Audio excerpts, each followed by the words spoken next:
I don't know why I started cracking up.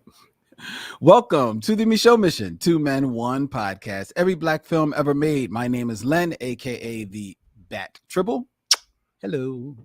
And as always, I'm joined by my partner. Hey, what's going on? This is Vincent Williams. Tonight, ladies and gentlemen, we are here on a very special Monday evening to bring you the next installment of the Micheaux Mission. It is Vincent's selection as we dip into that magical movie year of 1989 for a independent film. It is Wendell B. Harris Jr.'s Chameleon Street. Chameleon Street. Brought to you straight from the Criterion Collection. Ooh la la. Sasson. Here on the Micheaux Mission. But first, a shout out to each and every one of you who are out there watching us as we are streaming live on via StreamYard into Facebook, YouTube, as well as Twitch and LinkedIn. Ooh, for the business-minded viewer. Yes, for the professional in you. And for those who are racing to your computers, you're like, they're on a Monday? I know. What's going on? I know. They missed the notice. What's going on, Len? How much inside baseball are we telling her? Well, let's give them a peek behind the curtain. Okay, all right. We are recording our show tonight on Monday because tomorrow night, Tuesday, which is our regular recording evening, Vincent and I and our significant others will be taking in a very special screening of Jordan Peele's Nope. Yes, sir. And not trying to big time you or anything, Yes, but sir. we got invited to a screening. And yes, sir. We're going to go check it out. Yes, sir. Really looking forward to that. Yeah. Yeah. I am as well. So that promises to be a good time. So, and we felt that was a movie that warranted, if schedules allowed, for us to kind of switch some things up. Right. We didn't move things around for a screening of Lethal Weapon 2 down at the bar where someone set up a VCR. I have a funny feeling, though. I'm too. If that was the case, I might have gotten a frantic text from someone. I'm not saying who. Like, people are asking us for programming ideas. Maybe we should pitch that. What would be really, really nice? If you want to draw them in, we should host a screening of Lethal Weapon 2. Yeah. At your bar. Yeah, right. Or movie house. Or university. Shoot us an email, folks, if you want Lynn and I to host a screening of Lethal Weapon 2. I'm afraid of the academic curriculum that could fit in a screening of Lethal Weapon 2 and justify that. I will be pulling my kids out of that school so fast. Is that the one with the drive-through where they F you at the drive-through, or is that Lethal Weapon 3? I think that's 3. That's 3. Yeah. Because that's the one I quote the most. And yet you want us to review. And yet I think we could talk about 2 and how 2 sets up. They F you at the drive-through. So we're going to do a prequel to the actual movie movie. There you go. Okay. All there you go. Yeah, you keep workshopping that, Vince. But nevertheless, we're going to see Nope. Yes, we are going to go see Nope. Shout out to everyone out there in the chat. Hello, Deborah Battle, Aaron Fry, your brother, not mine, but he feels like mine, Damon Williams. Right. And as always, the loyal Miss Makiba. Right. And thank you all for moving your schedule around. We appreciate that. We do. All right. So without any further ado, since you have joined us, we are going to get right into the show. We're going to start with listener mail. Missives from the missionaries. We got a couple of emails, Vincent. Okay. The first one we received is from Maddie Gutierrez. Hey, Maddie. Hello, Vincent and Len. I'm a student and history buff Oh, okay. And have been learning a lot about the Civil War all summer, especially on the 54th Regiment and other Black regiments involved. Nice. I was doing research on Colonel Shaw and watched the film Glory. Oh, okay. Although a lot different from what I read in his letters. He mentioned Charlotte Fortin, and it wasn't until recently I found out Fortin was in Glory, but cut due to pacing and the director's decision. That's right. Well, the point is, I was really hoping to hear the recent podcast with Carla Brothers to speak of her experience in Glory, because Carla Brothers actually portrayed Charlotte Fortin. That's right. In the film, but it was, as she mentioned, cut from the movie. Shaw and Fortin did have a close bond, and it would have been great to see it on the big screen, but understandably the film's focus is on the 54th.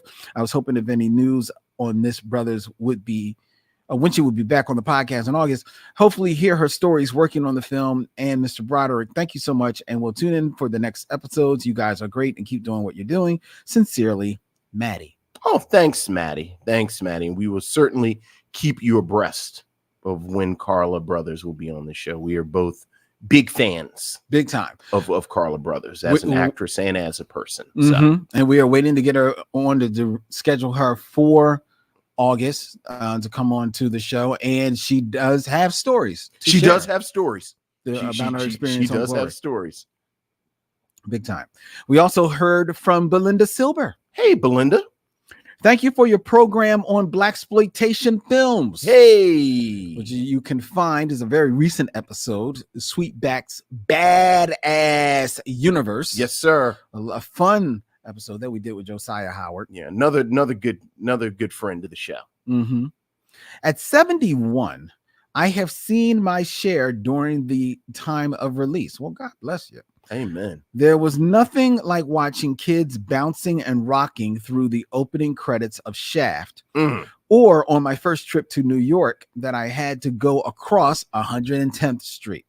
Across 110th Street. Or seeing Sammy Davis Jr. introducing Isaac Hayes in his bald glory at the Academy Awards performance for Best Song. There was so much smoke you could barely see anything. Maybe in another show you can discuss the soundtracks. For me, the pinnacle is Superfly, which I've heard playing on a beach in Thailand and a wharf in New Zealand. Well, Belinda gets around. I say Belinda sounds like a blaxploitation hero. Yeah, we need to get Belinda on the show. Like you were taking down Mr. Big. Have you done a soundtrack show? If not, would you consider a discussion? If you have access to it, please see Neptune Frost, the movie from Rwanda by Rwandan. Okay. Yes, we actually talked about. Yeah, Neptune I was about Frost. to say that's very much on our radar. Yeah, it was one of the films that we had highlighted as a film to look forward to. Right, looking forward to. Yeah, coming out this summer. So, yes, sir. It was so unique that I'm still baffled. Love your show, and you provide information and lots of laughter. Belinda. Thank you, Belinda. This is actually last week, I think, was the 50th anniversary of Superfly. One of the stations, one of the local stations here in Philadelphia played the whole album. And it I don't know the last time you've listened to Superfly from beginning to end, but it is a striking piece of music. Oh, I can believe when you hear it in totality. So I definitely can believe that, man. Yeah, it's wow, 50 years. That's crazy. Which actually brought to mind our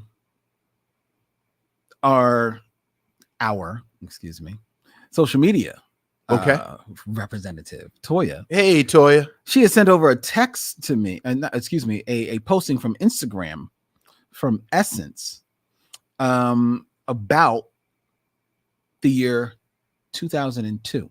Okay. For many millennials, 2002 feels more like 5 years ago than 20. But believe it or not, several of the movies that captured and defined Black culture in the early aughts are turning 20 this year, reaching true classic film status. From hood classics starring your favorite rappers to love stories that shaped how our young minds viewed relationships, these films stayed in heavy rotation in our DVD players and often on cable television providers for years after their initial release, and may even remain there to this day. And some of these films, it's hard to imagine, but they're actually 20 years old. This is about to be soul crushing. What is Queen of the Damned? Starring Aaliyah. Yeah. John Q. Oh. With Denzel Washington. Right. Friday After Next. The second sequel to Friday is 20 years old. Right. How about that? What else is here? Brown Sugar. Brown Sugar is that actually feels right. Drumline. It's hard to imagine. Wow. Drumline is 20 years old. Drumline is 20 years old. Barbershop is 20 years old. Okay. Well, Barbershop feels kind of timeless. Antoine Fisher. Boy. It's crazy, man. Right. You know why Drumline feels so old? Because despite, and I guess he certainly has lived a life. Yeah. Nick Cannon still feels like he's the young guy at the party. No. You know what I mean? No. Like, how did Nick Cannon make a movie 20 years ago? Right? Yeah. It's crazy, though. But that's crazy. That's absolutely crazy, man. Look, time don't stop. Right. I mean, the bad thing is you're saying things like Antoine Fisher and John Q, like minor entries on Denzel Washington's filmography. Yeah, are 20 years old. Right. Yeah. Right. It's crazy. Right. That's really shout out to Derek Luke though. Introduced to Derek Luke, Antoine Fisher. That's true. Yeah. So and Drumline's probably the movie that put Zoe Saldana. No, well, Nick Cannon put. Definitely Nick Cannon. Yeah, on the map. Yeah. Yeah. So pretty cool. All right. Let's go to a couple of interesting tidbits that were shared with our Facebook group. Okay. Did you hear the story, Vincent, about the cartoonist Rob Armstrong, the creator of the comic strip Jumpstart, and his connection to Peanuts? I did Charles not. Schultz. This shared in our Facebook group, and it's from Newsweek. He kept this, Rob Armstrong, kept this secret for 13 years. He is the cartoonist behind Jumpstart. He received a phone call one day in 1994 from his friend, Peanuts creator Charles Schultz, who was working on a new special, You're in the Super Bowl, Charlie Brown, and realized that he was in, his words, a pickle. There's a portion of the footage where Charlie Brown and all his friends are being announced over a PA system. And as the announcer announces each member, they come running out onto the field. Of course. And so coming onto the field, you have Charlie Brown, Linus Van Pelt, and everyone. Right. Lucy Van Pelt. Right. Peppermint Patties. Whatever. I wonder what is her last name Patty? I don't think that's her last name, but I feel like she has been given a last name. Okay. But then it comes to the point when Franklin, the black kid, yes, has to run out. Okay. And that's when Schultz realized that the character had been done a great disservice, that he had never given Franklin a last name. Wow. And so he was calling Rob, his friend, would he allow Charles Schultz to give Franklin his last name? Wow. And so that Franklin's last name was to be then and forevermore Armstrong. That is fantastic. So he's Franklin Armstrong. And this was a secret that Rob not only kept, he didn't make a big deal about it. He didn't tell his syndicate. He didn't tell his wife. He actually didn't share the story until he did a speech at the Schultz Museum in 2007, at which time afterward, Jeannie Schultz, Charles' widow, came up to him shocked and asked why he never told her. And Rob said, I still don't know why I never told her or anybody else. Honestly, I was just flattered and I wanted to be modest like him. So I said, oh, don't you think it would have seemed a little unseemly if I was running around tapping people on the shoulder to tell them that? And she says, what are you talking about? This is enormous news. And she embraced the story. Armstrong credits Jeannie with spreading the story, because even then he never really spread the story. Sure. It's a great story. It's a great story. It's an amazing story about the shared bond between these two cartoonists. Yeah. And Rob Armstrong would use this as fuel for the Armstrong Project, named for both Rob and Franklin, which has been set up to provide $100,000 endowments at both Howard and Hampton universities to get Black kids to see about increasing the demographics of the animation industry. Yeah. And Jumpstart is a great cartoon strip too. It is. And it has that kind of gentle energy of Peanuts. So I actually didn't know that Rob Armstrong and Charles Schultz were friends, but it makes perfect sense. It does. So yeah, that's a great story. That's pretty dope. Yeah, that is actually pretty dope. And thank you for sharing that in our Facebook group. We also got a story that was shared. I don't know how you feel about this, Vince. Oh boy. Something tells me you don't feel any type of way. All right. About who is going to be the director of the next installment of the Captain America film franchise. Oh yeah. And now this one is going to be starring Anthony Mackie. Yeah. I actually feel good about this. The fourth entry is going to be directed by Julius Ona. Yes. A Nigerian American filmmaker who is more famously known for the Cloverfield Paradox and the social thriller Luce. Yes. Luce. I may be mispronouncing that. He also co-wrote Samos Lives, a biopic about the life of Jean-Michel Basquiat. He has been tapped, according to the Hollywood Reporter, to direct the fourth installment of the Captain America film franchise. What do you think about that, Vince? I'm happy. Yeah, I'm happy about this. I think I'm happy he's gotten a tap. You know, like I'm happy that there is a wave of Black directors that it seems are getting opportunities. Yeah. Instead of, putting it in the queue and waiting for Jordan Peele or somebody to be free. Or Ryan Coogler to be free. So yeah, very happy about this. Well, that's one of the things I will have to say about Marvel, as they are now in, I guess, phase 4? Yeah, I think they're calling it phase 4 of their films, is that they have tried to be a little different in some of their directorial choices. Yes. Recently, you know, a little adventurous. I gotta admit that, man. Because I'm thinking about, while he certainly is not a new name, but it is deemed as refreshing for them to have tapped Sam Raimi to do the Doctor Strange movie. Right.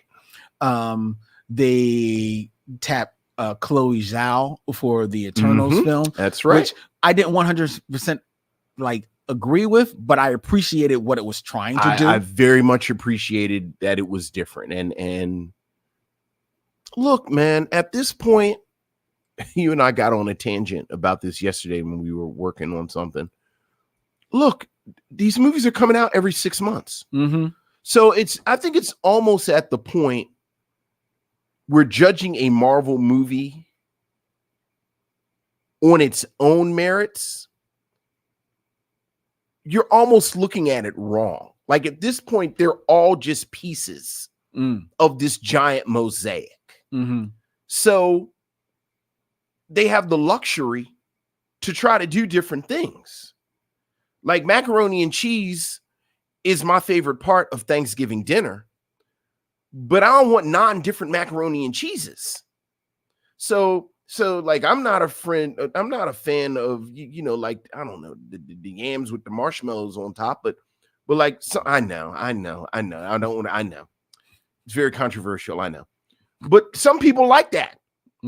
So that should be on the table too. So like you said, you have these different directors doing different things. I like how, again, they're bringing some of these younger directors, giving them a tap. Our girl is directing the Captain Marvel sequel, The Marvels. Oh, right. Her name just flew out my mind. I know. I wish I know that you were going there. Hold on, I will tell you in a second. The Marvels film is set to be directed Bye. Here we go. It's going to star. Wow. Where is the director? Here we go. Nia DaCosta. Yes. Yes. Nia DaCosta. I think last seen on Candyman. Right. And we've been fans of since Littlewoods. Mm-hmm. Oh, yeah. So I love it. So, yeah, I'm very happy for Julius Ona. Yeah. Very happy and looking forward to this. Yeah, I'm looking forward to that as well. It's interesting that you talk about how to judge these Marvel films on their own is maybe not even the right way to do this. Robert Monroe Jr. pipes in with a little bit of a rumor. There's a rumor that Shamir Anderson will be appearing as Blue Marvel in the Marvels movie. It would not surprise me. I think Marvel has very much had a commitment to the deep cut at this point. Mm-hmm. I have a friend, we all joke about how much Marvel flexes at this point. Like the Eternals had a movie, which is like second wave 70s throwaway Jack Kirby ideas at this point. Yeah. But, look, again, we can. So it would not surprise me if Blue Marvel showed up. Me neither. Because why not? So I was talking about, like you were saying, some of to judge these films on their own is maybe not the right way to do it. And yet I recently I didn't go with you, but now we both have watched and seen Thor: Love and Thunder. Yes, sure. I saw that film a couple of days ago, and I just got to tell you, that Thor: Love and Thunder is not a good movie. It is not.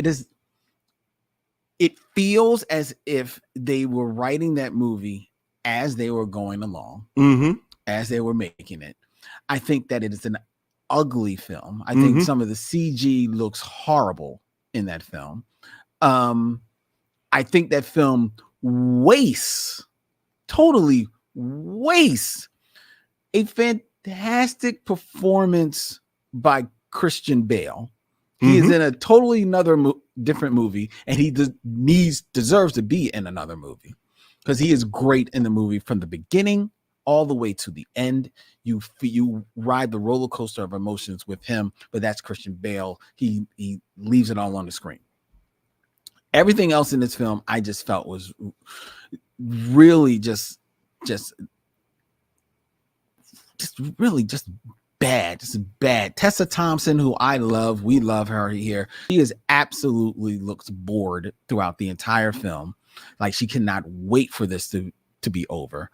I think Taika Waititi is on cruise control on this film, and probably so, because when you read the man's IMDb, he has his fingers in at least about 12 different things all at the same time right now. So he's being stretched like crazy. There's a love triangle between Thor and two hammers that, okay, it's I see where you're going with it, but it is overplayed so much and runs congruent with the tone that the bad guy is setting up in this film, that the two tones just bash heads against one another, and it just 100% doesn't work. And I was thoroughly bored and did not enjoy this film. Wow, you thought about Thor: Love and Thunder way more than it warranted. I got a big thing of popcorn. And I sat and watched it, and then it was over. And now it's going to be another one of these Marvel movies in 6 months. See how that works? You don't like this one? It's another one coming out in 6 months. I tried to do that. I mean, I don't know what you want from the 39,000 Marvel movie. I wanted something halfway decent. I mean, that was decent enough. I didn't think it was. I thought it was ugly and just badly made. Yeah, all right. Badly made. You know what? There you go. I tried to let this go. Oh, forget. But I knew that your comment about Thanksgiving was going to get them popping in. I know. Look, about I and know it's about the sweet potatoes. Sweet potatoes and yams. I know. And you know who had to chime in? It may have been my brother. You're right. Yeah, Your brother, okay. Damon. The Thanksgiving table is valuable real estate. Yams with marshmallows shouldn't make the cut. Oh, okay. Yeah. Well, doesn't he share a Thanksgiving table with you? Or yeah. Oh, yeah. But do they not make the cut on your? I mean, they show up. Who makes them? It's obviously somebody's bringing them. Somebody's bringing them. Look, yeah, somebody's bringing them, and quite frankly, I don't pay attention to it. Okay. I don't really care about them yams. All right. You know. But is it one of those things where they show up and then the person is, sheepishly taking the whole dish home? No. People like yams. Okay. People love yams. I don't know about yams with marshmallows. I mean, the sweet potato. What is it? Yams or sweet potatoes? Well, it's the same. Right. People love that. I don't want it. But the table ain't just for me. That's why it's a lot of stuff on the table. I'm really invested in who made the macaroni and cheese. That's like, well, okay. Who made the macaroni and cheese? Okay, so because that determines whether or not you're going to eat. Well, that really does set the tone. Okay. Like that is the pass fail. Okay. Of Thanksgiving dinner. I like turkey. I know it's real hip to say, oh, I don't like turkey at Thanksgiving dinner, but I actually enjoy turkey. I think a well-prepared turkey is delicious. I like turkey wings and the drumstick. If I don't get anything else, I don't eat turkey. I know. If you make a turkey breast right, I love turkey. And most people overcook it. Yeah, obviously. Yeah, but I love turkey. I love, string beans. I like good string bean casserole. I actually love stuffing. Well, we've had our stuffing. Yes, but again, my point is so much stuff on the table. People like ham. I don't mess with that pig. Right, you don't eat pork. I ain't messed with no pig since I was probably 18. But people enjoy ham. Mm-hmm. You have a ham on the table. My wife's people fried chicken. I've never turned down no fried chicken. Can't turn that, dude. There's some fried chicken around, but again, it's whether you talking. Where are you with cranberry sauce? I don't like cranberry sauce. Me neither. No, I don't like cranberry sauce. But people love cranberry sauce. I don't know those people. I think a Thanksgiving table is not complete without cranberry sauce on the table. So you need to see it there. I need it. It needs to be on the table. And again, if there are 30 people in the room and 2 people like cranberry sauce, I think that you should have the cranberry sauce. Yeah, I agree. Right. All right. Shit, now I'm on Thanksgiving dinner and it's only July.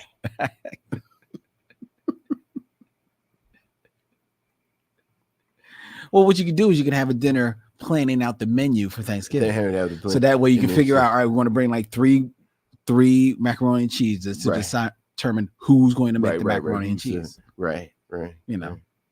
Have a tournament. I'm actually a fan of Thanksgiving dinner. I actually like the leftovers. Well, everybody likes the leftovers. Day. Well, some people get real funky with leftovers. You never met like these funky people that I don't eat leftovers. No, I do know some people that don't. Right. Like some people get real funky with leftovers, but I love leftovers. Yeah, I like leftovers. Yeah. I don't like people who bring home leftovers knowing that they're not going to eat the leftovers. Oh, well, that's just terrible. So now that's just terrible. You just have formaldehyde growing in your refrigerator. That's just terrible. Yeah. Right. Those are the people that get on my nerves. Right. It's the old saying again, my wife's people. Take all you want, but eat all you take. Amen. So that's right. Miss McKeeba says that Damon, to your brother and to us, sweet potatoes with butter, brown sugar, sprinkled, and cinnamon. That's the only way to eat. I don't really like sweet potatoes unless they're in a pie. Unless they're in a pie. Like them in pie form. Right. I don't like sweet potatoes at all. And even that, I can count on like one hand whose people's sweet potato pie I mess with. Okay. Because it's real easy to mess up a sweet potato pie. I would never find out. Okay. Because I don't mess. Not your thing? No. That's fair. I don't like sweet potatoes. I don't like sweet potato fries. I don't like sweet potatoes. That's fair. That's fair. It's a taste. There you go. All right. But you ain't like Thor: Love and Thunder. Don't worry. They're going to churn out another one in 6 months. I think we might be up Like I think Wakanda Forever is next. It's scheduled to be. Is it that or Ant-Man? Like what's next? No, I believe it is Wakanda Forever because that's scheduled for November. Okay, there you go. So we're up next. So hopefully the macaroni and cheese is next. We'll see. Hopefully. Apparently there was a leak of some footage from Black Panther that made it out there. I don't look at leaked footage. Me either. Because I think usually you're not looking at it certainly in any type of finished way. Sure. And I think that does a disservice to the artists that are creating that. Sure. So, I am assuming that there will be a trailer at Comic-Con. Which is this weekend, right? Yeah. Is it this weekend or next weekend? It might be this weekend. I feel like it's this weekend. It's this weekend. Yeah. This weekend. I have a strong feeling. Probably like a teaser. We're going to get a trailer at Comic-Con. Yeah. So. Yeah. I feel like that. Or because Comic-Con is this weekend and then doesn't usually like Disney 23. I was about to say, I know D23 is coming out and it's going to be follows some right on the heels of that. And like lately they've been like, oh yeah, Disney got their own stuff. I was about to say Disney's not playing with y'all. Disney's like, yeah. So yeah, between this weekend and whenever the Disney thing is, I feel like a trailer is coming. Will be coming. Yeah. So. And I think it's going to be a trailer that is going to be, like I said, a teaser that's going to like give you the visuals and still not give you a hint of the story. Look, man. Which is cool. I don't mind. My favorite trailers of all time. Of course, now I can only think of two of them. I can't even do a list off the top of my head. Do you remember that first Matrix commercial from the Super Bowl? Yes. I seem to remember that. Blew my mind. Because doesn't that show the bullet time? That's the bullet time. And that's the one where Morpheus says, free your mind. And then jumps across. And I remember sitting and I said, what the hell is this? Everybody did. That was people do not understand. The Matrix changed movies. And the first trailer for Black Panther. Like that first quick trailer where they showed the car chase and he flipped off the car and ran on the side of the building. That's not. Oh, okay. That was Black Panther. That was in the first trailer. See, I think Black Panther showing up in the Captain America trailer. Yeah, that's the one. That was because that's the one where he comes rolling out of the car out of the tunnel. Yeah, and he's still running. Yeah, that was like, what has just happened? So I have high hopes for the Wakanda Forever trailer. No pressure, Mr. Coogler and company. No pressure. No pressure whatsoever. Okay. But I did my rant. Yes. About Thor: Love and Thunder. Yes. So that we could get into this week's edition of Len's Top 5. Okay. And this week's edition is about the top 5 dumb superhero movies. Oh boy. Now, just 5?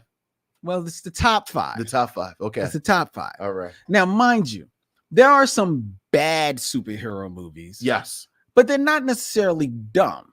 Okay. Because maybe something just went left. You see what they were going for, something went left, or everybody was giving it their all and it just didn't come together. Sure.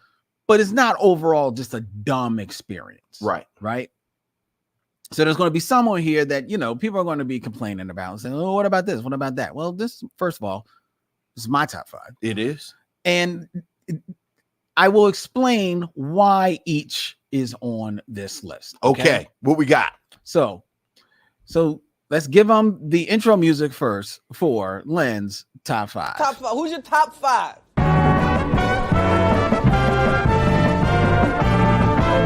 top 5 is. All right. Okay.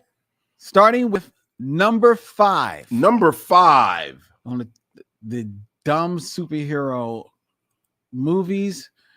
We have at number 5 Nick Fury, Agents of S.H.I.E.L.D. Now I will admit this is 5.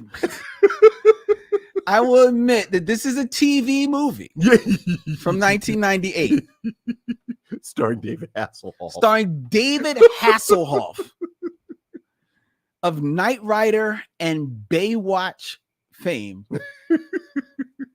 as one-eyed Nick Fury, agent of S.H.I.E.L.D. This was a TV movie that premiered on Fox, the Fox network in 1998. And there's no more to be said. This was a dumb idea. Yeah, oh yeah. It was dumb in its execution. Yeah, oh yeah. And it was dumb for David Hasselhoff, who starred in this film and was a producer. Because he wanted to do this. He wanted to do this. He wanted to bring this to the screen. Yeah, passion project. I don't know if it was a passion project. Maybe it was a fever dream. Oh, maybe he had a bad cold and just couldn't get over it. Maybe it was the flu-induced, trauma that made him want to do Nick. But it is so dumb that I had to give it honorable mention here at number 5. Okay, number 5. Even though it's a TV movie. All right. Now we move to number 4. Number 4, the dumb superhero movies, is Judge Dredd from 1995. Right. The first of 2 Judge Dredd films. Well, the true. I mean, they're not connected, right? And neither of them share, and the other one doesn't share the title. The other one is just Dredd, right? Just Dredd. With Carl Urban. Yeah. The 1995 Judge Dredd stars a badly casted Sylvester Stallone. Yeah. Especially because this is Sylvester Stallone back when he believes he's matinee idol Sylvester Stallone. Yeah. And comic book movies are kind of hot around now. So he's trying to, get in where he can fit in. Some of that comic book money. So he does Judge Dredd. It's something different. It's a British comic. He's bringing it out there. Judge Dredd, who is a character who was still pretty popular in 1995. Yeah, oh yeah. And he's popular for being rough and tumble and take no prisoners. But the biggest aspect of Judge Dredd is that you never see his face. Which is why Sylvester Stallone said, "Oh, that's not going to do." I mean, look, man. So Sylvester Stallone is constantly out of his helmet in this entire exercise of a film. Look, it's every one of these movies at some point they all had their masks off, because I'm not paying George Clooney $35 million to have half his face covered up. I mean, you understand it. But, also, Judge Dredd is always one of my examples of how these projects work with superhero films, where no one who actually makes the decisions reads the source material. Yeah. Like they have an assistant who has an intern who reads it, because both this and Carl Urban, I'm not going to get too nerdy, but Judge Dredd works because it's satire. Yes. And both of these films play it straight. And like you can see the point flying over everybody's head involved with both of them. Well, see, I disagree in one aspect. Judge Dredd, as the comic book was famously made, definitely was satire, right? Yes. The Carl Urban Dredd, the satire it's kind of there, but it definitely, you're right. It's more played straight. It's the tongue is not in the cheek in it, but I think it works because even without the satire, the tone of the film matches the tone of the comic book. I don't think it does. I enjoyed Dredd. The bad thing, Sylvester Stallone actually made a version of Judge Dredd, which was Demolition Man. Exactly. Right. Like Demolition Man is actually Judge Dredd. He should have just put the helmet on You have Judge Dredd, which is why you confuse the two films. right? All right, but keep going because we're not going to have a repeat of last week. Okay. All right, number 3. Number 3, the third dumbest superhero movie, according to Len, yes, is Suicide Squad from 2016. Now, this was dumb because this movie is a mess. Yeah, I don't even think it's dumb. Well, I think it's bad. Well, yes, it is bad. Yeah, it is bad. The only thing this movie gets right is casting Margot Robbie as Harley Quinn. yes. Now, they don't play her correctly No. in the film, and it wouldn't be until the Harley Quinn and the Birds of Prey movie and then the Suicide Squad soft reboot, The Suicide Squad, where Margot Robbie is actually able to play the character to our highest potential. But casting her is smart. One, because I think she's a great actress and she definitely fits the look. The look that they put her in this comic book is a little problematic, but to be fair, it is directly from the comics. Right. It's again, I'm not going to get to. Right. It's about the Paul Dini perfect one, and then they. Yeah, but if you watch this film is an absolute mess. It's a mess. It was taken out of the hands of the director and then given to these guys who make trailers to then edit this movie. And then the movie feels like it is a 2-hour trailer, more or less. There are weird juxtaposition, weird transitions. The protagonist makes absolutely no sense and spends the entire movie just waving her arms like this, like crazy. It is an absolute disgrace of it's I can't stand that movie, and I'm not even touching on Jared Leto as Joker. Look, it's a film that's probably like at least Demolition Man and Nick Fury are kind of funny to talk about. Yeah, this is. I'd actually forgotten this existed already. Well, then let's go on to number 2. All right, thank you. The number 2 dumb superhero movie is Superman Returns. Oh boy, from 2006. Yeah. Now, I have a good friend. I know. Randy Arson, the voice of reason from Gangsta Grass. I know. Beloved Superman fan. He still capes for this film. Oh my God. This film is dumb because this film, which is supposed to be a sequel to Superman 2. So you're supposed to totally just wipe from your mind Superman 3 and 4, right? Okay, fair enough. I forgot about them. I didn't put them on the list. I'm going to the film that's supposed to make up for those films. This is supposed to be a direct sequel to Superman 2. Yet this film turns Superman into the most powerful stalker in the world. Yeah. This man hovers outside houses, looks in on children as they sleep. This man is he first of all, Brandon Routh, who does not, to me, look like Superman, does not fill out the suit. Not a bad Clark Kent, but does not fill out the suit.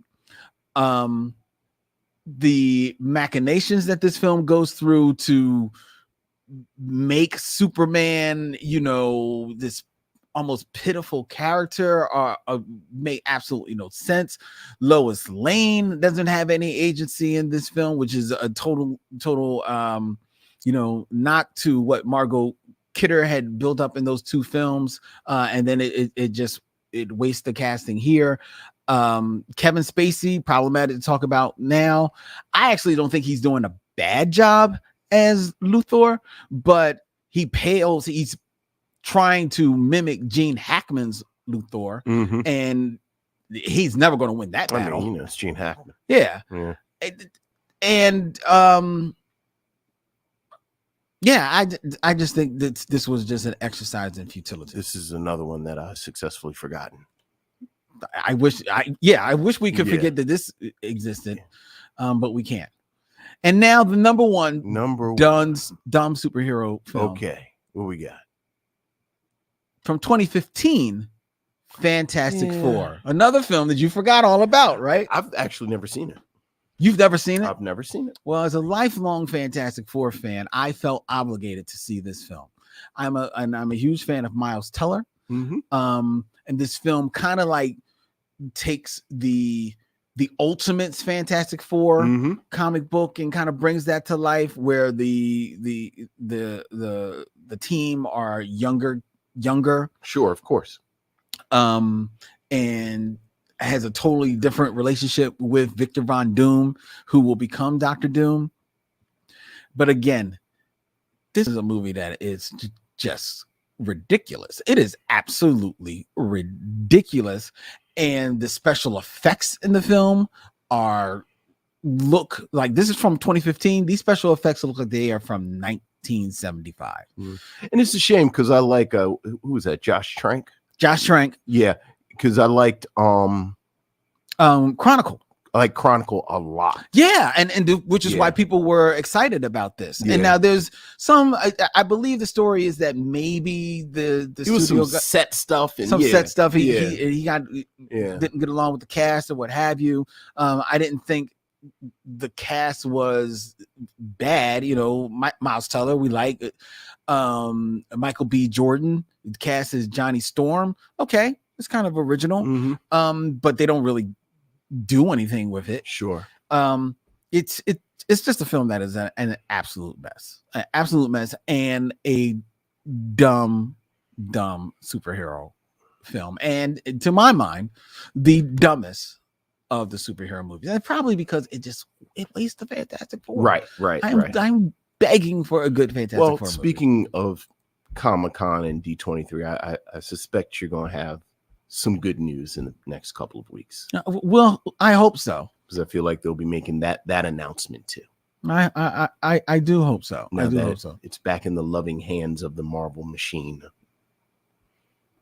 Robert Monroe Jr. says, in regards to Suicide Squad, my daughter left Suicide Squad thinking that we should send the studio a bill for our time wasted. She's not wrong.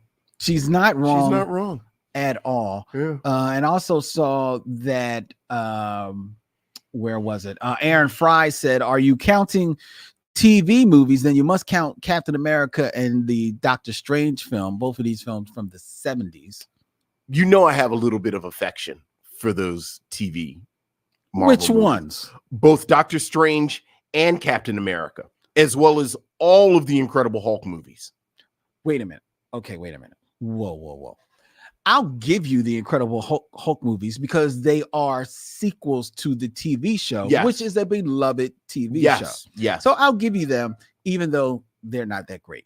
But it's because it's coming off that universe. You roll with it. The Doctor Strange movie is so bizarre. It is so freaking bizarre. Which means I love it. See how that works? No, I don't see how that works. It's super weird. Yeah, but it's not good. And low budget. Hey, it's not. I didn't say it was good. When did I say it was good? Okay. I never said it was good. Okay. I said I had affection for it. You got affection for it. Yeah, like it was just kind of low. You sure you don't mean an infection? Yes. This kind of low budget. They kind of threw somebody $30 and they made it. And you say what you want. That Captain America motorcycle. Oh, no. And the Captain America helmet. No. I think the design still works. No. I think Captain America on a motorcycle. Did they ever show Captain America on a motorcycle before the Captain America movie in the 70s? Not like that. No. He was on a motorcycle before that, but he would just be in his costume. When did he ride up? And we're not going. Here's our project. Here's me and Lynn's project after the show. I don't think Captain America was depicted as a motorcycle dude. before the Captain America TV movie. I'm telling you, he was. I can tell you, Vince, he was in The Invaders, but he was just in his costume. Yeah, but was he a motorcycle dude? Well, you didn't say motorcycle dude. You said show him on a motorcycle. Like, you know how now he's a motorcycle dude?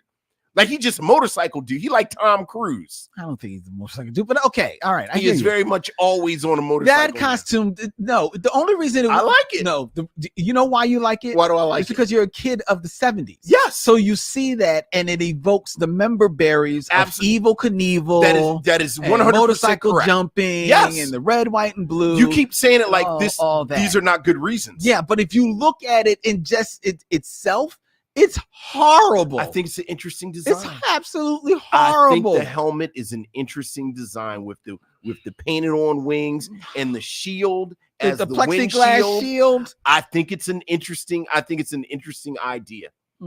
So there you go. No. And then Rob Wilson, who's who plays Captain America. He's Rob somebody. I don't remember the name of the actor who played Captain America in the TV He looks movie. like he came like 10th place in the surfer contest. Look, he's horrible. It's horrible. I think both of them. I have affection for both of them. No. I really do. When was the last time you saw them? It's been a minute. I mean, like 2 or 3 years. Like you know, the stuff shows up on YouTube. You must have been drinking while you watched them. I have a certain. Do you break them out on charcuterie Fridays? Same affection that people have for the Spider-Man television show, which also was not good. Not good at all. Horrible. But you know, you have affection for it. Yeah. So, all right. All right. All right. All right. All right. That's my top 5. There you go.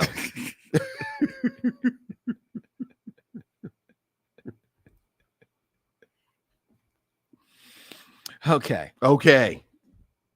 What's next on the agenda? Next on the agenda is, of course, everyone's favorite game. 6 Degrees of Derville Martin. Right. You always want to do 6 Degrees. Now my mind is like now I'm thinking about the Captain America TV movie. Now you want to do 6 Degrees of Derville Martin. The shame is he was never in a movie, so I can't connect them. I know. Was Gloria? So what? The sister's name on Spider-Man was that Gloria Gant? Glory?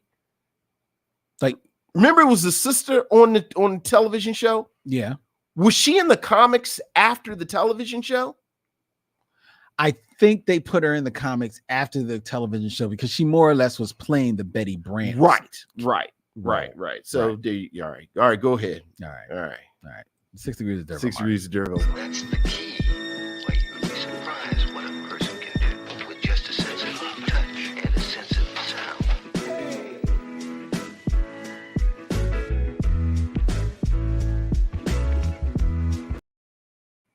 All right, 6 Degrees of Derville Martin, where Vincent has 6 movies or less to get from 70s action superhero Derville Martin to an actor of my choice. Are you ready, Vincent? I am ready. I've got an easy one and a hard one. Okay. Which one do you want first? I want the hard one. You want the hard one first? I want the hard one. All right, and the 6 movies or less to get from Derville Martin. Derville Martin to Claude Rains. Claude Rains? I didn't know that Claude Rains was in. Oh, yes, you do. What would I know that he was in? He's just one of those names. He was in Casablanca. He was the original The Invisible Man. Oh, wait. Is he the dude that she actually runs off with in Cleopatra? No, I mean in Casablanca? No, that's not him. Who the hell was he in Casablanca?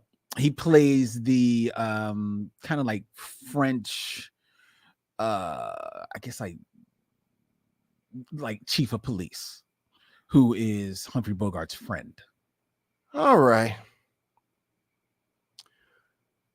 Do you know who else is in Casablanca? Because I feel you're trying to get to Casablanca. No. I can actually use Humphrey Bogart quietly.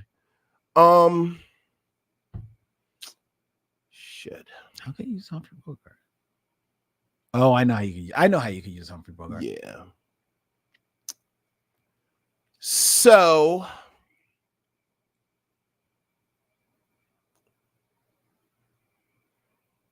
And I'm gonna go kind of a long way. As long as it's within 6. Within 6. Can I do this in 6? I'm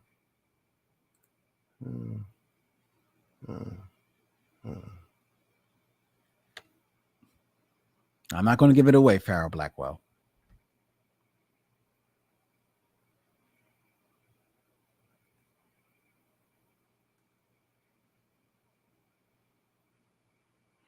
All right. I'm going to use your name with the actor's name, though. I'm also mixing. Okay. Derville Martin is in Sheba Baby with Pam Grier. Pam Grier is in Jackie Brown with Samuel Jackson. Samuel Jackson is in Jungle Fever with Halle Berry. Halle Berry is in Baps with what's the butler's name in Baps? That's the name I need. The butler's name in Baps. Butler in the Baps. butler in Baps. Okay. All right. That's not where I thought you were going. The butler in Baps. Let me get to the movie. I'm not going to have enough. You always got to do the movie. I'm not going to have enough. Google search. That would be Ian Richardson. Yeah, but I'm going to run out. It's going to be more than 6, so I got to get to Baps quicker. So I could get to Halle Berry quicker. So what did I said? Boom, boom. So Halle Berry was 3. I need to get to Halle Berry quick. All right. Derville Martin is in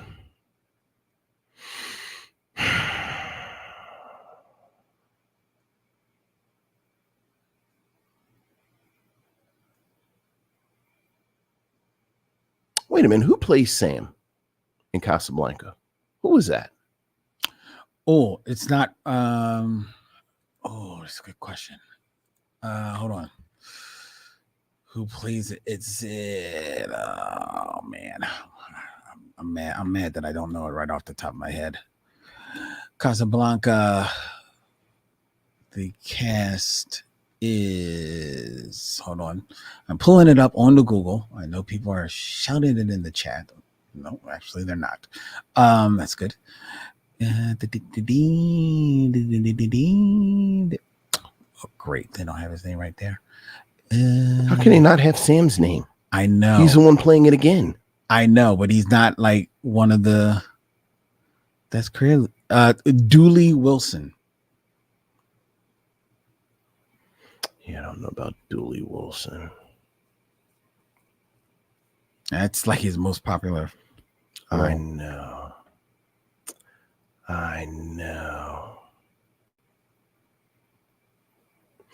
Okay. Wait a minute. What is the femme fatale's name in the Maltese Falcon? Who is that? That is that's not going to get you there. That's not going to. I can't remember her name right now, but I'm almost certain she's not going to get you there. She's not a name like you would know. Yeah, Claude Rains. So he's in Casablanca. He's in The Invisible Man. He's in a ton of films. I mean, I don't, What's his last film? What was his last film? Yeah. Just to tell you, because you asked, the femme fatale in The Maltese Falcon is Mary Astor. Right. So yeah, I can't do no Mary Astor. Yeah, I told you that wasn't gonna do it for you. Claude Rains. Let me just pull him up and go to his filmography to get to his last film, which was in 1965, The Greatest Story Ever Told. So he in the one movie that Charlton Heston isn't in. I mean, the man was in a ton of films. Really, Len? He was in a ton of films. He And was. there's a ton of. He was a superstar in his day. What day was this? In his day, Right. he was a big name. All right. Cast aspersions to I'm Claude casting Rains. aspersions. He was in films that I'm not going to name them because like I said, people think I take it too easy on you. But if I did name them, because I gave you Casablanca. You did give me Casablanca. If I gave you a couple of other films, you would be like, oh. Give me one more big one. All right. Because there's nobody in Invisible Man. All right. He was in, I don't know if this was the original. He was in 1935. Oh, for God's sake. Scrooge. Really? That's the other big one. You're going to give me the one from 1935? You know what, Len? All right. No. All right. Bet. Okay.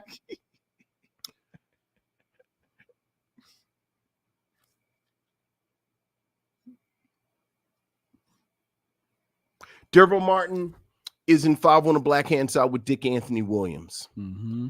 Dick Anthony Williams is in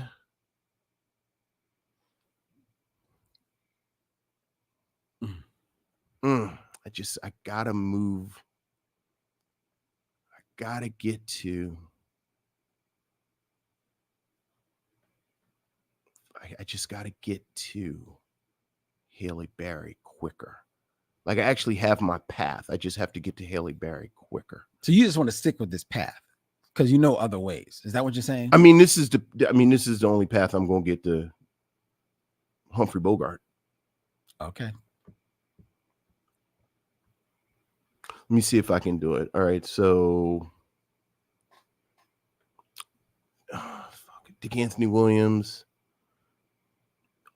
everybody in Mo Better Blues that's in Jungle Fever. So let's say Spike Lee, Halle Berry. They're both in Jungle Fever. Halle Berry's in Baps with Ian Richardson. Mm-hmm. Ian Richardson. I'm one short because Ian Richardson is in My Fair Lady with Audrey Hepburn, who's in Sabrina with Humphrey Bogart. But that's 6. Yeah, before you get to Humphrey Bogart. And you got to get to Claude Rains. Right, but he's in Casablanca with Claude Rains. Okay. Derville Martin is in, so what I say?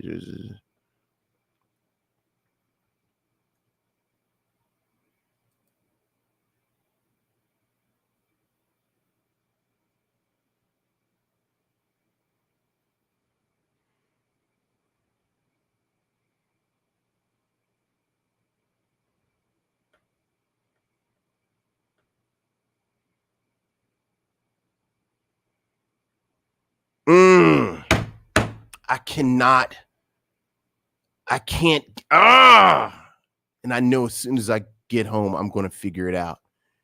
Give me a movie not from 1935. All right. Just to show you how ubiquitous this man's work was, give me a year. You said 1965 was his last film? Yeah. 1964. 1964. He didn't do a film in 64. In 1963, he was in Twilight of Honor. You've got to be kidding me with this. Like, really? He did a really big film in 1962, but I can't give you that one. No, you're going to have to give me that. And I'm curious about what this really big film is. Lawrence of Arabia. Who's in Lawrence of Arabia besides who's that? Is that not Peter O'Toole? Yes, it's Peter O'Toole. Yeah, Peter O'Toole. Alec Guinness, Omar Sharif, Anthony Quinn. Okay. All right, fine. Jose Ferrer. All right. And Claude Rains. As who? Mr. Dryden. Oh, well, there you go. I mean, I'll just use Alec Guinness, but I mean, So what's don't be so la-di-da. No, I am la-di-da because Claude Rains is in. What is this? What is Claude Rains? I just named one of the biggest films of all time. Yes, and he was in it. Yes. So put some respect on the man's name. Right. He was like fifth build. Go ahead. Yeah. You do it, and then I'm going to shut you up about Yeah. Claude Rains. Go ahead. Yeah, And I'm going to show you the easier path that you Yeah, could have okay. took. So he's in the final come down with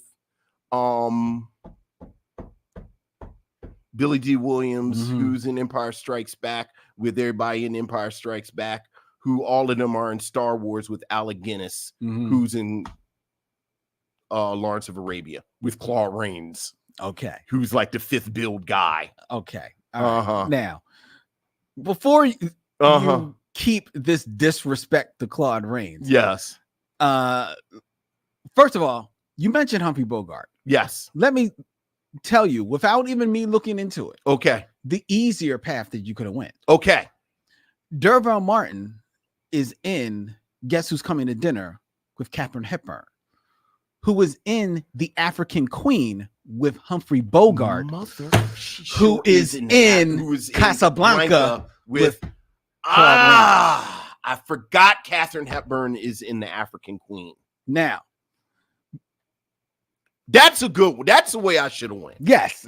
Especially since you mentioned that you right. I said went. Humphrey. Yeah, you're right. Now, you are right. Yeah, that's the way I should have went. Now, you putting all this disrespect on my man's name. Yes. The original The Invisible Man. Yes. Which is not a small thing. Look, it's not it was a hit film. In 1930 what? 1933. Right. Well, I mean, look, all of those movies from back then, Yes. Dracula, Frankenstein. Yes. So don't just asperge because it was Yes, from but you're trying to 1933. connect somebody that was making movies damn near in the silent movies. Well, I did it. I just did it in Yes, 4 movies. yes, All right. So get off your high horse, Yes. Mr. La-di-da.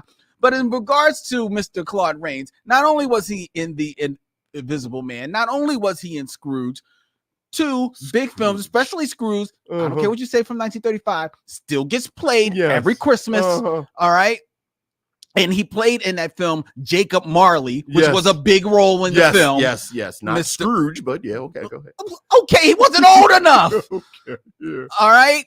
But he was also played Prince John in The Adventures of Robin Hood. He was Prince with John. Errol Flynn. And I know that's a movie you've seen, Vincent. That's right. That's a movie you should have known. Right, but he was. But who remembers Claude Rains in it? Prince John is one of the bad guys. He's one of the main protagonists in the film, right. along with the sheriff of Nottingham. He's one of the bad guys. No, but there's like, only 2. Yeah, but everyone it's him and the sheriff of Nottingham. Which is what. Do you know who played the sheriff of Nottingham? No, I don't. You know who else doesn't know? No one. There are plenty of people. Everyone knows Errol Flynn, and they know who played the sheriff of Nottingham. Yes, Who? they do. Who played him? Basil Rathbone, famously, who played Sherlock Holmes in all those films. They know about Basil Rathbone and Sherlock Holmes. And they also know about him as okay, all right. They do so. Fine, anyway, fine. So he was in that. Okay. He was in Mr. Smith Goes to Washington, But- which was a big film. But he wasn't whatchamaface though. No, he was not Mr. Smith. He was not Jimmy Stewart. No, but he was right. He was the other guy. He's the main protagonist in the film. No, the protagonist was Mr. Smith. But Jimmy Stewart. Right. Well, he's the antagonist. Was he? He was. Was he? He was. He was in Here Comes Mr. Jordan. Was he Mr. Jordan? Yes, he was. What is that though? You don't know what Here Comes? I was about to say, you say Here Comes, and I realized what the hell is Here Comes Mr. Jordan? Here Comes Mr. Jordan is the film that would be remade with Warren Beatty. As what's the movie where he's the football player, goes to heaven? Heaven Can Wait? Heaven Can Wait. So it's the movie that Heaven Can Wait is based on. Yeah.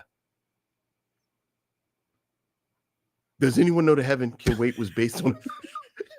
Are you building your case or my case? No, a lot of people know. Film buffs know. Film buffs? Claude Rains was also in The Wolfman, in the original Wolfman. But he was not the Wolfman. Because that's Boris. But he was in Now Voyager with Betty Davis, a very famous film. He was in Casablanca, as we talked about. Right. He was the Phantom of the Opera in that film. He was Mr. Skeffington, which is a great movie. He was in Notorious, which is a fantastic. He's in Notorious? Yes. Who's he playing Notorious? He plays Alexander Sebastian. He is the antagonist in that film. Alfred Hitchcock film. All right. Opposite Cary Grant. All right. Well, yes, because Cary Grant is the star in Notorious. He's in Judgment at Nuremberg. Oh, well, there you go. Look, I'm not going to have this disrespect Oh, for look. Claude Rains. All right. Claude Rains was a bad man in his day, man. Now, mind you, he was a historically short man, and he was known for in a lot of his films that he would walk into scenes and then step up on a platform so that he would appear the same height as his leading woman. But that's not the point. That's not the point. The point is, Well, there you go. I had difficulty connecting Derville Martin to Claude Rains. Yes, I did. I mean, he was in Here Comes Mr. Jordan. it's a good film, Which is the film that Heaven Can Wait is based on. is based on. All right. You ready for the easy one now? Who's the easy one going to be? Claude Rains. Go. He got you, stumped you. He absolutely did. Oh, if I could get to Halle Berry with one less step. Go ahead. Get from Derville Martin Derville Martin. to Tyra Farrell. Oh, yeah. I don't want to get to Tyra Farrell. How do I want to get to Tyra Farrell? There you go. See, did you see what I did? See, I set you up because yeah, Tyra Farrell. Thank you. Happily married woman. I know. Since we're already playing with Jungle Fever, Derville Martin is in Jackie Brown. I mean, Foxy Brown, Jackie Brown, Jungle Fever. Samuel Jackson's in Jungle Fever with Wesley Snipes, who's in White Men Can't Jump with Tyra Farrell. Okay. Very good. Yeah. Very good, Vincent. Yeah. You nailed it. Yay, Tyra Farrell. Well, you know, it's not. She actually came up because I don't even know what the occasion was, but a picture of her and her husband came up on the screen on my computer. Crossed my way. And Cross I was your like, head. wow. That's Always time for Tyra Farrell. always got some time for Tyra. Always Farrell. got some time for She's a Tyra Farrell. Stunning woman and an actress who did not get her due as far as the roles. And does not. I mean, No. right? She's alive. No, she is alive. Yeah. But I mean, but you absolutely. know, I mean, she was definitely during her moment. had she her should've. moment. Yeah. You know? Because, like, I mean, we have not done White Men Can't Jump. No, we have Isn't not. that weird? It seems like we would have by now. There's a lot of films it seems like we would have. Yeah, but like, so we've seen her in Poetic Justice. Mm-hmm. We saw her. When else did we talk about her? We We saw her in School Days, talked about her in School Days. Boys in the Hood. Oh, we done Boys? No, we haven't done Boys. We've done Boys in the haven't done Hood. Boys in the Hood yet. Yeah. That's weird. Yeah. So really, it was just School Poetic Days Justice. and Poetic Justice. That And I love her in White Men Can't Jump. touched on her. Yeah, I absolutely love her in that movie. So, All right. all right. All right. You know, Claude Rains, but you know, I like her. Claude Rains. Nina says y'all stalling like y'all about to disrespect Chameleon Street in this review. Well, sounds to me that's a perfect segue into our review of Chameleon Street. But first, it's time for trailer talk. Trailer talk. Just a little bit of trailer talk because this is the part of the video and the podcast that will be excised from the finished podcast. So we can talk about whatever the hell we want, and we can talk about it in any fucking way we want. Oh, what you want to talk about? What's on your mind, Lynn Webb? Nothing particular. Oh, I have started watching a show. Okay. On Hulu. Okay. And I don't really go to Hulu a lot. I don't know why. I just don't go there. Okay. Even though I have Hulu without commercials. Okay. Look, if I'm going to pay for a service, I don't want commercials. Right? Got the rich man's Hulu. Do you have Hulu? Yes, but I have it with commercials. I sit and eat my beans out of a can and watch Hulu with commercials. I don't understand how you could, but you have Disney Plus, don't you? Yes. If you have Disney Plus, why not just cough up the extra dough to get Hulu without the commercials? Because I mean, it's just not worth it. Do you watch a lot of Hulu? I watch some things on Hulu. I'm like working my way through Bob's Burgers. I love Bob Burgers. You know, I just watched. This is even where I was going. I just saw the movie. I just started watching it maybe 2 weeks ago. I enjoyed it. Oh, no. Bob's Burgers. Oh, the show. Like I just started Bob's Burgers. You like it? I do like it. It's such a funny show. Yeah. It's such a fun, and the movie is good. Okay. The movie is actually pretty good. But you started watching on Hulu because they got a lot of FX shows. Mm-hmm. And I started watching The Bear. Do you know about this show? Yeah, I've heard The about Bear it. Yeah. On FX.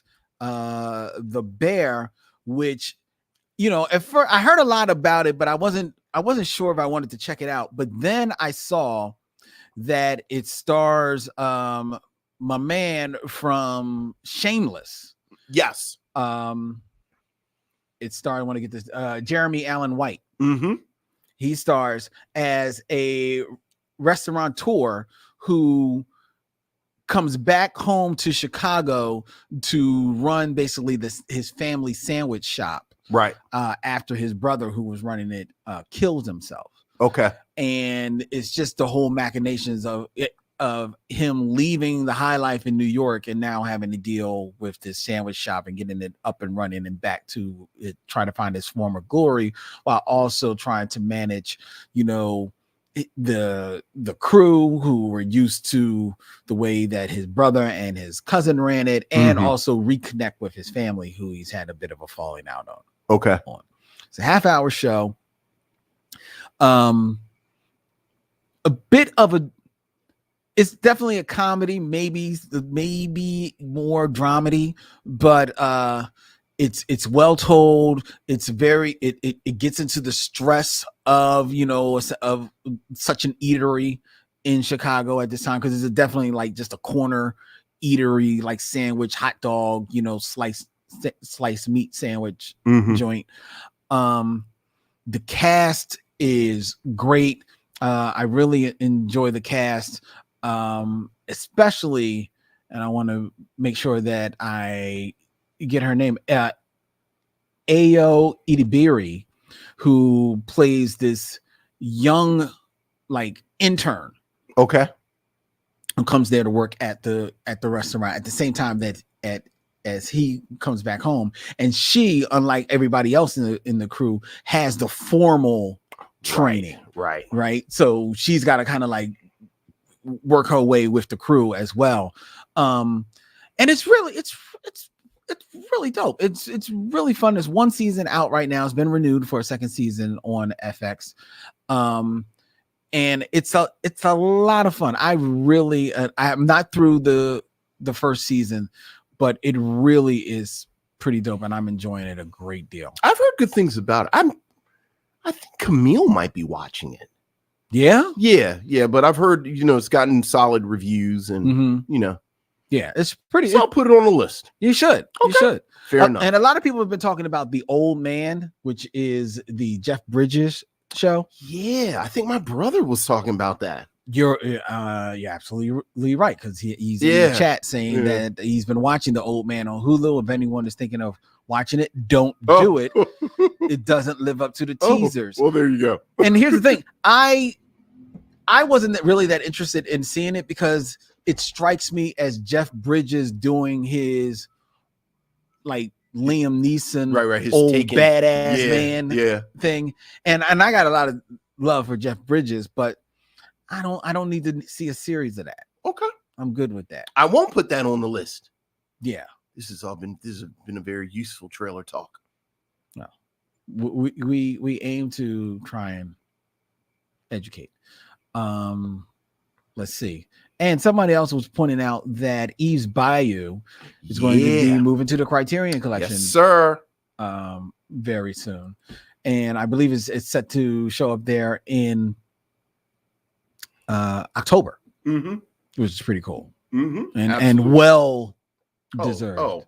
Oh. Like depending on which way the wind is blowing and what time of day it is, might be my favorite movie. Full stop. Yeah, I can go with you there. Like if you ask me tomorrow afternoon, I'll say like Do the Right Thing, but it really is like depending on what, like I love Eve's Bayou so much. Yeah. So it's hard to imagine that this made the Criterion Collection cut before certain other films I could talk about, and perhaps I will talk about in a moment or two. Well, licensing. You don't know what's available. Licensing, really? You think that's the issue? That it didn't make it until now? Yeah. I mean, it could be. I don't know. I don't know No. how that works. We'll see. We shall see. You got to pay Cassie Lemons. You just putting Cassie Lemons shit on stuff. I'm sure she'll. That's right.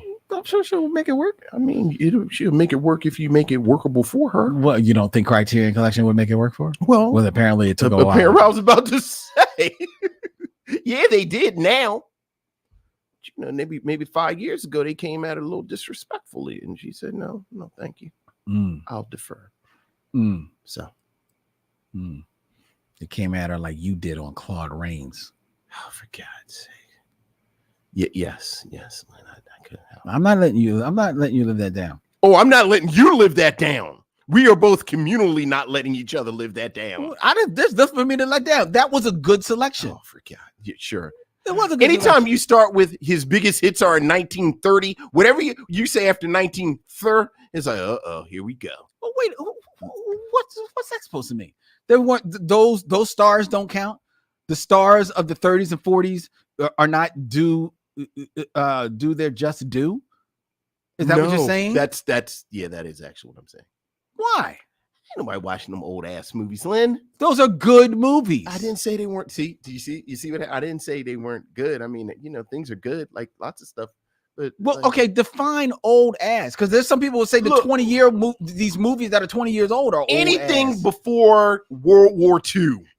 What about is an old ass movie? Okay, but it doesn't mean that they're not worthy to revisit, right, and to cherish some of the call out and cherish the performances in them, the performances, and then try and connect them to people and make some type of. I did it in 4 movies. You're just mad that it took you an hour to do it in 6. I always forget Humphrey Bogart's Actually, I never think about Humphrey Bogart as funny. Well, The African Queen is not a comedy. He's kind of funny in it because he's kind of drunk, funny. And, Yeah. And I thought I was doing something trying to get to Sabrina, because even in Sabrina, Sabrina's no. He's kind of like he's playing a not Humphrey Bogart type. Yeah, because he's totally miscast. Yeah, and totally too old for that role. But yeah, I do always forget about the African Queen. You know what I mix the African Queen up with? What's the movie with Cary Grant and is that Doris Day, where he's the drunk with the boat? Oh, I think that is Doris Day. I know what movie you're talking about. Yeah, because it's older Cary Grant. Yeah, and it's basically an African Queen riff. Yeah, aren't there kids involved in that one too? I think maybe. Yeah. It's not high on his filmography. Yeah, it's one of his last films. Yeah. Now you're not thinking about, what is it? In 12 gets egg roll. No, I don't think that was it. No, I don't think that's. I said you're not mixing it because you said it's kids. Maybe that is what I'm thinking of. Yeah, I'm going to look it up real quick. All right, and then we gotta actually do Cary Grant, Doris Day. He's like a drunk sailor. Yeah, I know the movie. I don't think this was it. They were in A Touch of Mink. No, that's not it. Together. Yeah, I'm not sure if it's Doris Day. I'm not 100%. Maybe it wasn't Doris Day, because I know the movie you're talking about. Yeah, and he's like a drunk. Yeah, boat captain. All right, hold on. So now I got to look up Cary Grant. Cary. I didn't mean that. Well, this will all be cut out, so it's all fine. Father Goose. Father Goose. And it's not Doris Day. Is that Katharine Hepburn? No, it's Leslie Caron. Oh, okay. Yeah, I'm thinking about Father Goose. Yeah. Always mix Father Goose up with the African Queen. 1964. Yeah. Which is and this definitely was a later film. Touch of Mink was 1962. Yeah. Okay. I really like Father Goose. They used to play Father Goose on like the weekends. Play that movie? Yeah. Like for some reason I've seen Father Goose like 3 times. That's a cute film. Yeah. That's cute. But, all right. All right.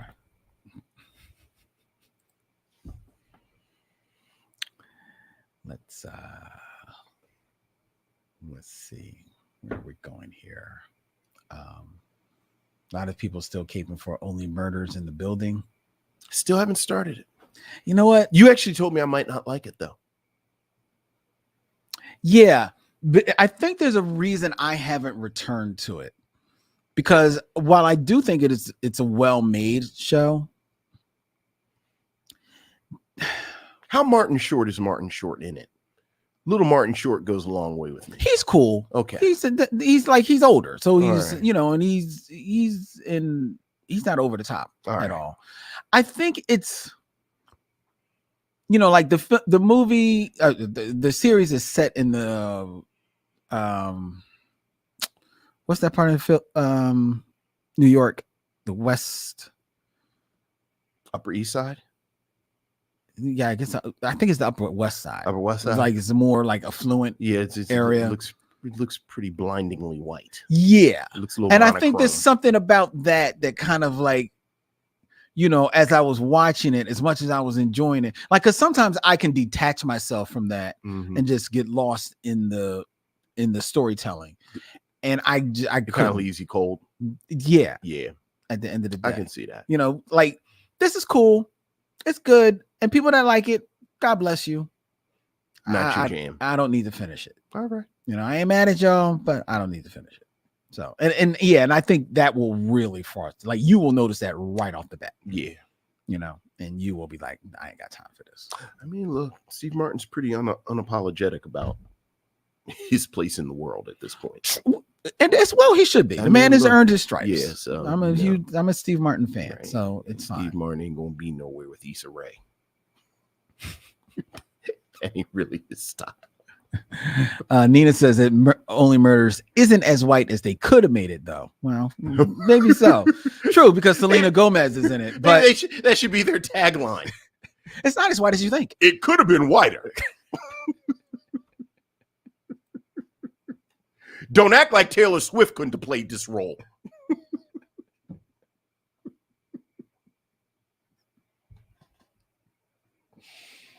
It could have been wider. Okay.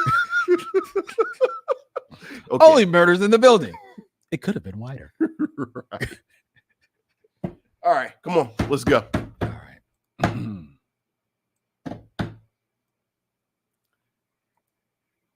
Chameleon Street, a 1989 independent film written, directed, and starring Wendell B. Harris Jr.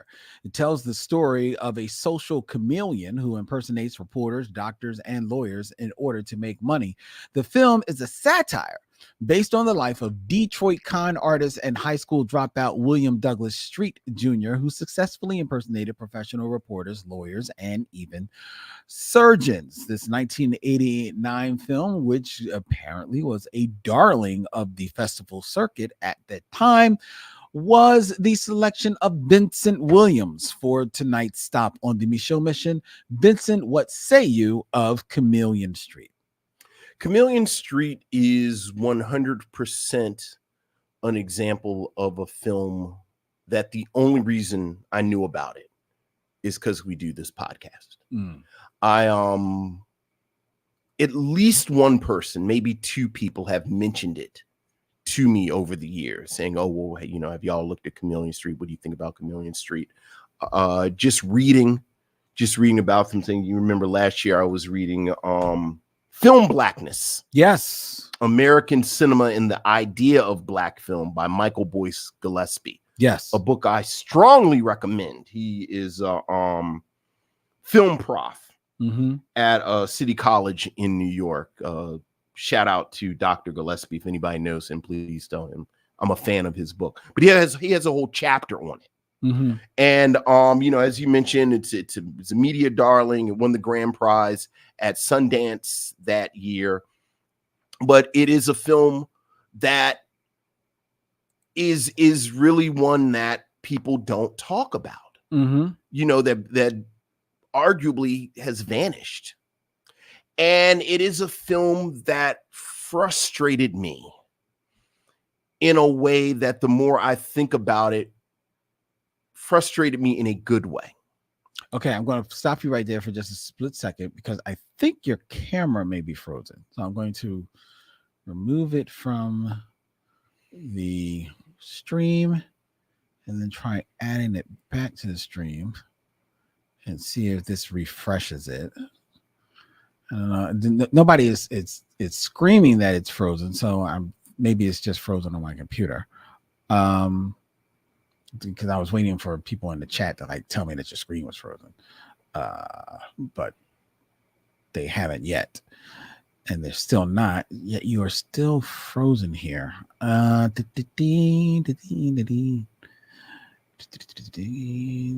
nobody is responding to me in the chat saying that you weren't frozen. So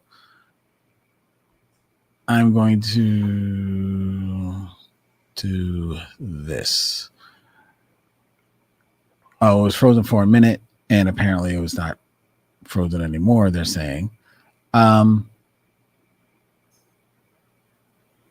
It's showing as blank black. So, okay, so it's something that's happening with your screen. All right, so I'm going to kick you from the studio. Okay. And I'm going to come over there to you and get your camera set back up again. I'm doing this in real time, ladies and gentlemen. Sit still. We'll be right back. You can talk. They can hear you. But I don't want you to talk about the show. Let's go here. Let's go there. Let's go there. Go back in. Change the camera position. Position. Let's go. Oh, there we go. There you go. All right. All right. Okay. All right. My face, because I'm not there. Right. You're on the studio. And there you are. And there you are. And there you are. And there we are. Yes. Yes. Your audio was fine because that's coming from a different power source. But All the right. camera was. Now we're helping with the editing of it. Is it time for me to go? You can Should go. I go? This is a film that is frustrating in what I think ends up being a good way to me, because you can't really put your hand on the film. Mm-hmm. And I think the part that really captures that for me was the end of the film.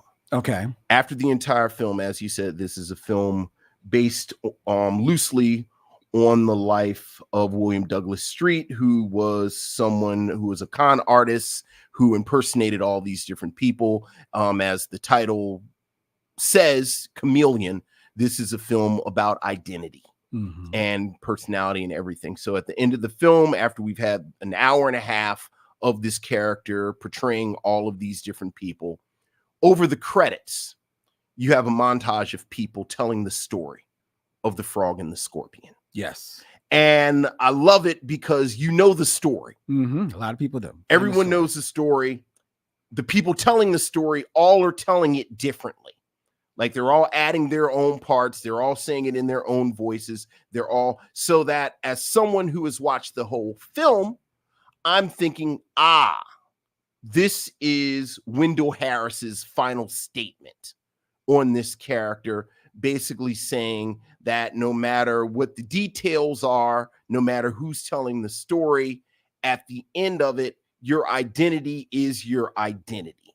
So that you know that the story is going to land on what the story lands on, where the scorpion is on the back of the frog and the scorpion stings the frog halfway across the water. They both drown. And as they're drowning, when the frog says, "Why would you do that? Because now we're all drowning. We're both drowning." And the scorpion says, "It is in my nature."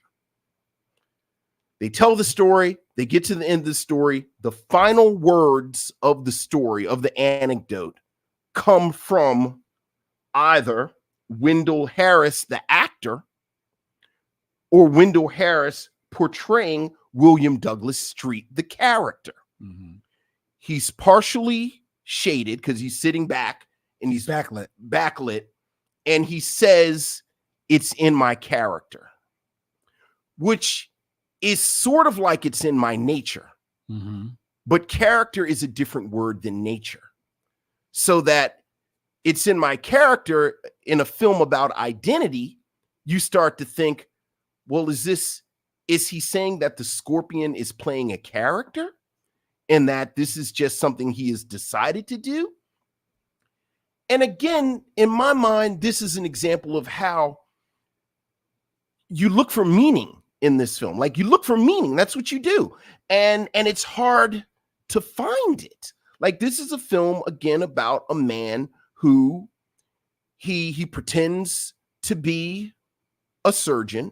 He pretends to be a student at Yale. He pretends to be a reporter. He pretends to be a lawyer. And many people, including, Dr. Gillespie and people who talk about this film, sort of fit it within the literary and artistic tradition of passing. So this is a character who is passing.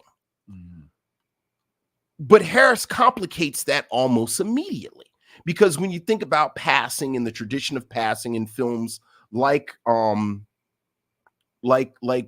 Imitation of Life, or even something like appropriately enough, 6 Degrees of Separation. When you look at how passing works, it's always a character who is trying to take on whiteness as a way to get access on the one hand. And on the other hand, he rejects blackness.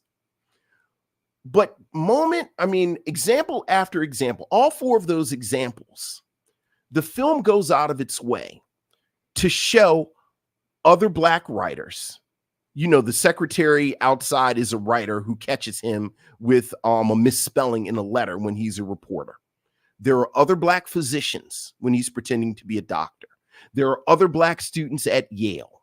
There are other Black lawyers. So that this kind of simple reading of, okay, well, this is a poor Black man and he's pretending to be something else, and this is commentary on race and class. And again, when you read some of the reviews that like this film, you see that, like, everyone, like Richard Brody at the New Yorker is a huge champion of this film, and he talks about that. And I think that's a little too straightforward, because he blurs all of that with everything I just said. The flip side, that kind of self-loathing that you get with these Black characters who pass, again, whether you're talking about Imitation of Life, whether you're talking about, something like, I don't know, something like Charles Cheston. I think The Conjure Woman has somebody passing. There's always this kind of self-loathing. That, I'm trying to separate myself from this Blackness. But this is a character that not only is very much Black through speech and behavior, like he's around Black people, he talks about, like he employs wordplay where he almost is part of this trickster tradition. But you have this disdain for whiteness that he has a couple of, whether he's talking about white people smell like dogs, or white people going to get tans. And so that's too easy. Then there's the film itself, which I have to say, I don't know if I've ever seen a film with the wildly divergent reviews that this film has. Washington Post said, and I'm going to read this directly, "What a brilliant concept. Unfortunately, Harris just isn't a filmmaker, not even the most rudimentary sense. His failures are all on the most basic level. He can't plot or shape scenes. He can't draw out actors. He can't write dialogue or mount. He can't create any consistent rhythms or sense of pace." And you have reviews like this where people just hate this film. But this is a film that won the grand prize at Sundance. This is a film that is part of the Criterion Collection. As I said, Richard Brody, a very well-respected, the dude is the film critic for The New Yorker, is like like you read him talking about it, and it's like you're on the schoolyard when you're 11. You're like, why don't you marry it if you love it so much? Like, he really is all in. And just for me, this is a film, like, you look at my notes and I have scratch outs and I have question marks, and I can't quite grasp what I think about this movie. Like, I can't, I read the vitriol in reviews, like the one I just read from the Washington Post. And I say, oh yeah, I very much see what they're saying. But then, I'll read the chapter by Dr. Gillespie in Film Blackness, and he talks about all of these themes of identity and transgressive ideas about race. And I say, okay, I kind of see that too. And I played fair. We've talked about this periodically where we watch it one time. Film comes on, we watch it, we come in here, we give the review based on that one viewing. I don't know what I have after one viewing, but I almost feel like that's what Wendell Harris wanted. Because I wonder if the final con that Wendell Harris has pulled is that he is this artist who has put on this persona of filmmaker and made this film. And I will steal this out from where it's almost a Rorschach test, where like what you pull from the film tells you more about you than the film itself. And although I don't know what I want to do with this movie, I do think I want to watch it again. I know that I don't want to watch it again.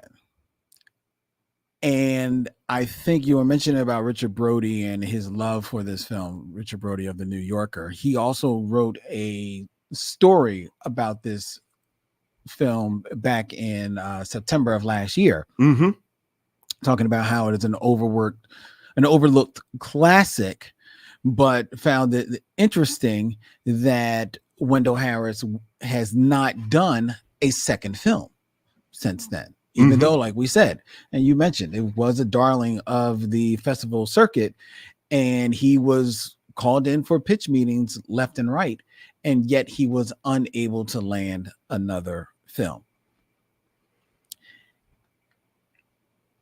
And I have to say, I can see why. I appreciate all of the ideas that you say that you are able to see on display in this film. And I think for the most part, I do agree with you that the ideas of this con artist and the commentary that is what's happening here makes in regards to, people who pass or have a bit of a self-loathing, and it definitely is a self-loathing about him. The movie opens up with him just going in on his life and just like trying to find some way out of the life that he was living. Even though in many ways, the life that he is living, he is because of his own doing. He never really confronts that, but that is also indicative of many people in films, and especially self-loathers. They never want to see their own culpability in the feelings that they have in regards to their lot in life. And that definitely is, it's kind of there. The problem though, and you were reading some of the reviews. There was a review from the Hartford Courant at the time that says that Chameleon Street feels like a series of improvised skits, some imaginative and funny, some hackneyed. And that is the problem with this movie. They do feel like skits. they do feel like you are just walking in and out of, like you're on a soundstage and you're walking from one set to another set to another skit. And the through line of the story that is supposed to be there, I think is not well written. It's not well delivered from a directorial point of view. It's not well performed from an acting point of view. And thus you, or at least I, found myself getting lost in the story and not exactly sure who was who. Like there's a moment where he's married to one woman, and then he starts a relationship at different times. He starts a relationship with other women, and it's hard to remember who is his wife, who is his girlfriend, who does he actually have some type of feelings for. You're meant to believe that the woman that he married is kind of like the love of his life, yet he disparages her throughout the film and also cheats on her repeatedly throughout the film, and there's no comeuppance for that at all, except all the way at the end. There he does get his comeuppance at the end, but when that happens, it happens so out of the blue that you don't feel anything for it, because there's no type of pacing to this film at all. There's no type of skill to the storytelling in this film. And while this may be his first film, we've talked about it often, especially here, 1989. This is the time when Black performers are getting their chance to get their stories out there on an independent level, because everybody's looking for the next Spike Lee. And so this is his opportunity, and I don't feel that he doesn't nail it at all. I think he is a man who fell in love with his voice. He has a very good, dynamic speaking voice, and he, falls in love with it. He is pretty much, for the most part, there may be two other performers in this film who maybe have 20 other lines. Every other line is him. And if it's not him acting it, it's him in a voiceover. And it is a voiceover that is not needed in the film, because a lot of time the voiceover is telling you what is already happening on the screen, so that is a botched opportunity. There's one scene that happens in a bar where this white guy comes up and is totally belligerent, totally racist to him and his girlfriend. And that scene is only there so that Wendell B. Harris can do his version of the famous scene. Speaking of Steve Martin, as we were doing in the trailer talk. How about that? It's so that he can do his version of Steve Martin's famous scene from the film Roxanne, where he kind of makes fun of himself and his nose in that Cyrano de Bergerac, spoof that Roxanne is. This is where he can make fun of this racist in as many, different ways as he can, and he doesn't deliver it. He doesn't get it over. He doesn't get it over from a directing standpoint. He doesn't get it over from an acting standpoint. You're not meant to care or really even feel any of the tension of the moment. I just think that this is another one of those films that is unfortunately a bit of I want to say that it's a missed opportunity, because I get what he was going for, but I don't think he delivers on it in any way. I think every step of the way, there's one thing for something to be low budget. There's something for it to be independent. There's another thing for something to come across as amateurish. And I think that there's a lot of this film that comes off as very amateurish. And it starts with unfortunately, the writer, the director, and the star, Wendell B. Harris Jr. And outside of whatever the critics, liked of this film, and to be fair, let me show some love for my home paper, the Philadelphia Inquirer, who said that though, like its subject, the film goes on some pretty strange tangents, Chameleon Street is largely successful as the diary of a compulsive trickster whose marks are suckered by streets, confidence, and instinct. I don't get anything of his confidence. I am bewildered that people fall for what is being performed on the screen. Mind you, I'm not expecting this to be Catch Me If You Can, which is the great Steven Spielberg movie with Leonardo DiCaprio and Tom Hanks. Leonardo DiCaprio playing a con artist, playing someone who dips into different identities throughout the film, and Tom Hanks on his trail. This movie also has cops on his trail. You're not meant to care about any of them because they just seem to just show up random, like the Spanish Inquisition in the Monty Python skit. I think that this film is just really a miss, and I am bewildered how this made it to the Criterion Collection. Well, that's the question, isn't it? I will say about his confidence, and I'm glad you brought up that scene in the bar. I connect that to your observation about the voiceover.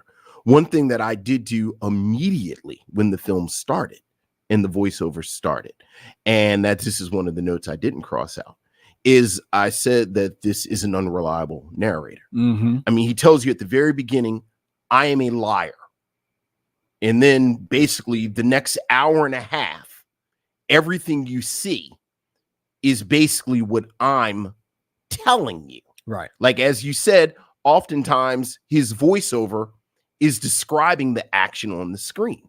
So even that part about where there's a disconnect between what you see about his level of confidence being able to pull this off and his pulling off these 4 cons, basically. Mm-hmm. I kind of I took even that with a pinch of salt because I said, okay, this is him telling the story. The one scene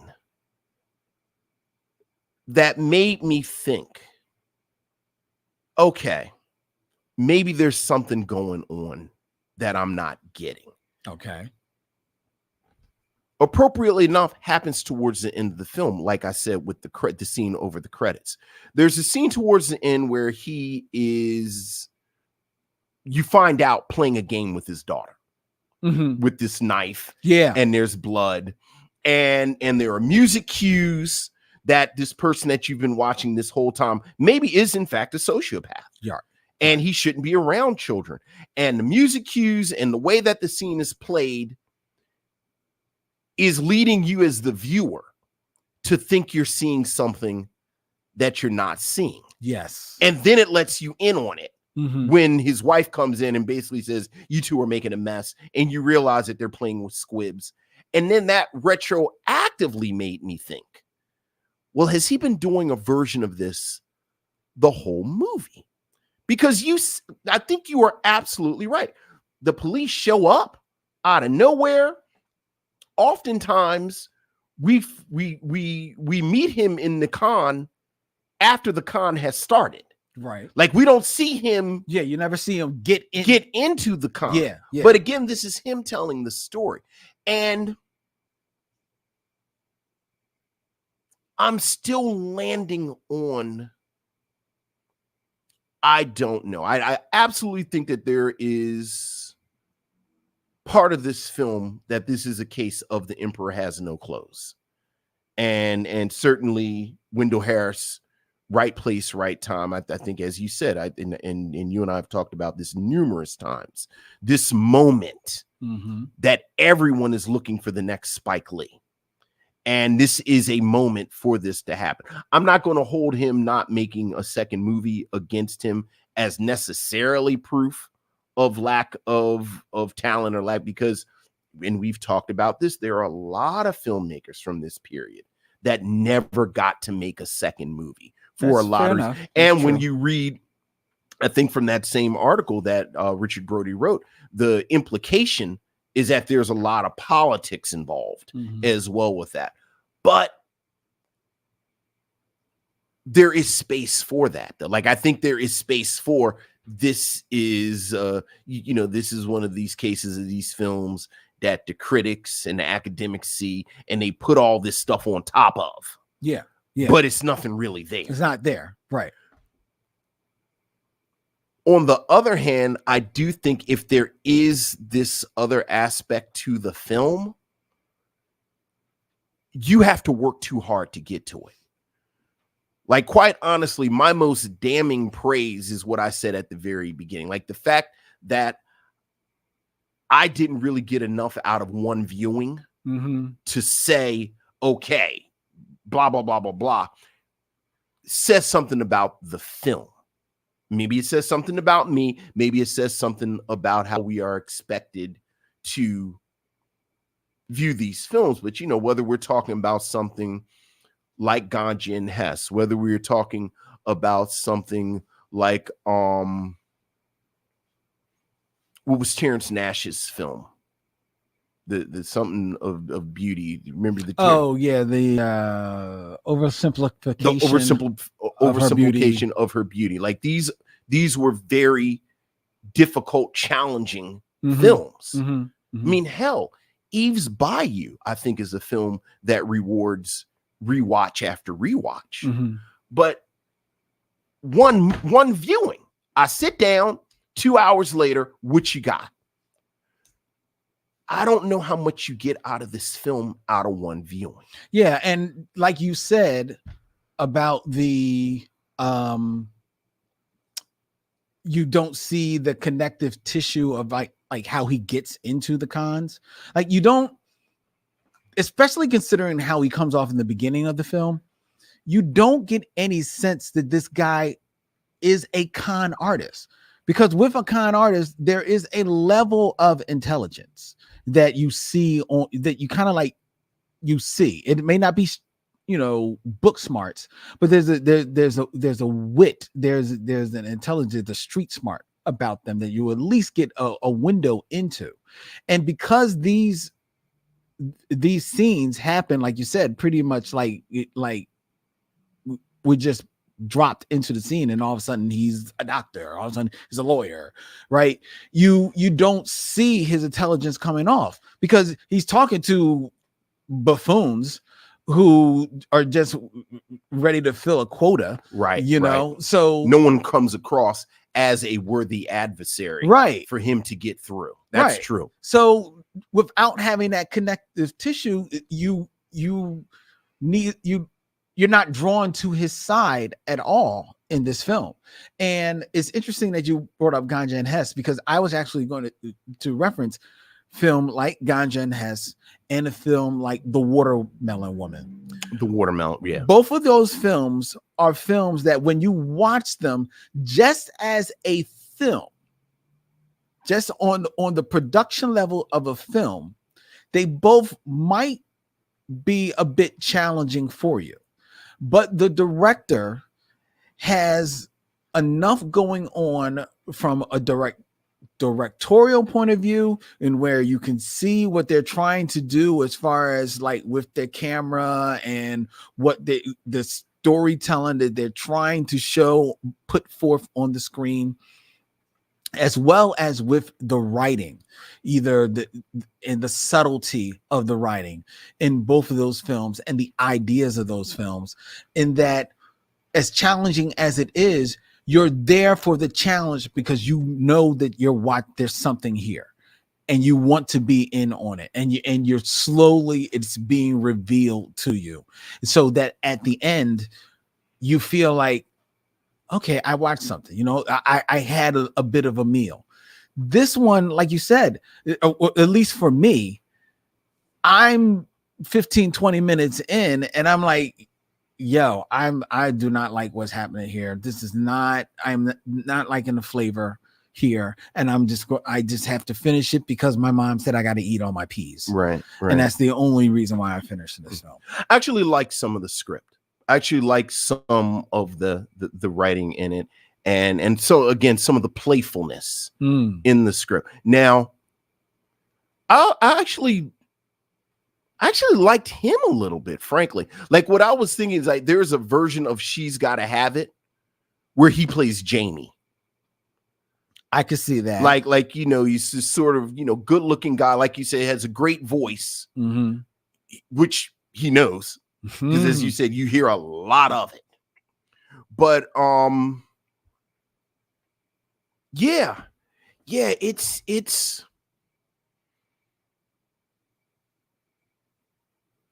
a movie that I you know, I think I want to watch again. Wow. Like I think I want to watch it again and see if I missed something. Did you watch it with Wendy? No, I just watched it. I just watched it. Yeah, like, you know, curious her thoughts on no. I watched it. I took notes. I'm curious if on your rewatch, you sit her down with, because I watched it with my lady, and she was on her phone. Yeah, well, they don't do the podcast every week, so they don't have the mini text that we have to draw from. That's so true. I speaking of the script and Spike Lee, I did solve a mystery that I've had for years. Okay. There's a quote. There's a quote of a scene at the beginning of Brown Skin Lady off of Black Star's album. That part where the guy's like, I like complected women, you know, and he says, your conditioning has been conditioned.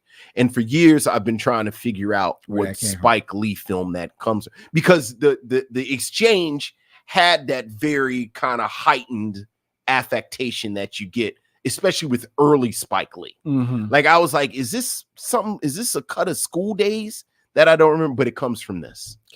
So there you go. You've got Richard Brody, you've got Sundance, you've got the Criterion Channel, and you've got Mos Def and Talib Kweli as Black Star. All support this film as well. So there you go. Okay. But would you recommend that people watch? Yeah, I knew you were going to ask me that. Do I recommend people watch this? You know, I'm always going to err on the side of yes. But this is a real soft yes.